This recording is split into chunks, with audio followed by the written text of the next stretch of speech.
thank you very much for taking time out of your busy schedules while you're here in New York to discuss transforming education and the contribution education makes to the achievement of the other SDGs. Joanna, maybe we can start with you. I'd love to hear more about Trinidad and Tobago, what actions the UN is taking to transform education, and again, how does that link to the broader sort of change process underway?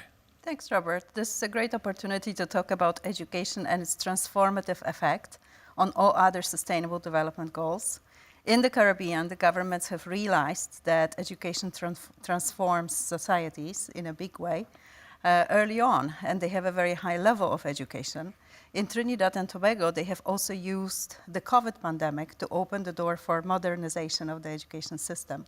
We as the United Nations have embraced the opportunity. We have a very robust partnership with the Ministry of Education on digitalization in the first place. UNICEF in particular has worked to deliver, together with the CAF, the Latin American Development Bank, delivered support to provide equipment to the Ministry of Education, to the schools, to also develop online content in the key subjects for the primary schools, secondary schools. But we have also moved on to look at the issues of policy, education policy, that needs to be adjusted, that needs to be shaped to produce the kind of skills and the kind of knowledge that will be required in the job market of the future. Thank you. Thanks for that. Ozonnia, your thoughts from Rwanda. You know, Robert, Rwanda's national development aspirations is to be a middle-income country by 2035 and upper middle income by 2050, which then means, of course, the foundation, it's human capital development with a strong emphasis on education. So the UN is supporting the government to begin with foundational learning as the key to building capacities for children early on to become active members of society. And Rwanda conducted its own national consultations in preparation for the Transforming Educational Summit. And among the strategies developed was a plan of action on how you accelerate transformational learning in the country. In addition, the UN is working with government to UNICEF, International Telecommunications Union, and Digital Public Goods Alliance to introduce, connect all the schools in the country to the internet by 2030. We've also trained more than 4,000 teachers on how to conduct classes on e-learning, and there's a significant investment on girls, enticing them to get involved in STEM, in mathematics and coding. So where Rwanda posits itself is that without the developing the human capital, without strengthening the quality of education, its transformational aspirations will not be realized. So together with private sector, with other partners in the country, we have a very robust partnership and engagement with the government, but also in transforming the capacities in Rwanda. Very impressive. I mean, I think these examples, both from Rwanda and Trinidad and Tobago, provide a lot of lessons learned on how you've overcome challenges and the contribution the UN has made. And honestly, from the global level, these countries continually come up. So can you capture, maybe back to you, Joanna, what are the kind of key lessons? How have you overcome the challenges? What sort of key messages will you give to other country teams and other countries as they transform education? I think that the key realization is that investing in education is a very continuing process, and it actually also costs quite a lot of money. The first challenge is to maintain the level of digitization of the content in the education process, but also the level of skills that the teachers need to be able to use all of the online opportunities and the technology that comes into schools. Second challenge is obviously also to broaden the opportunity to learn about sustainability at school by also introducing green schools and greening the whole space around the schools, including by introducing innovations in terms of energy.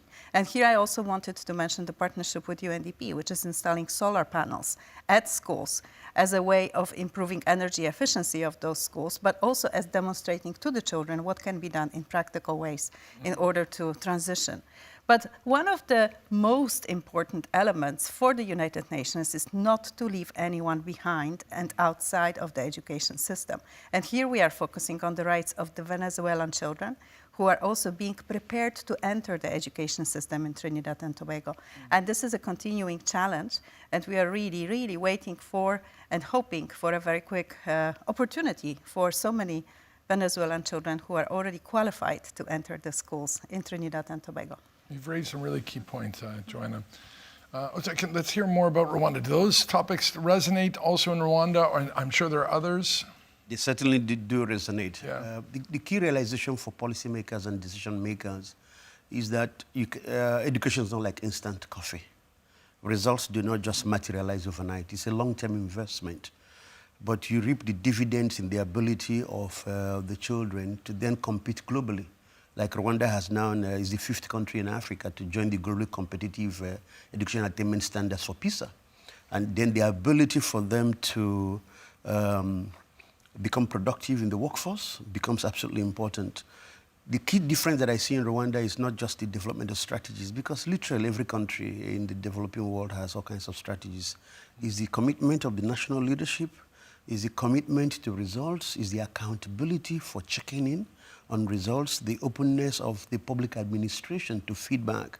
So we have a very dynamic relationship between development partners and government institutions, such that we work through sector working groups, and at the beginning of each year they set the standards for what we do together with government, and then we check in at the end of the year, how far have we come?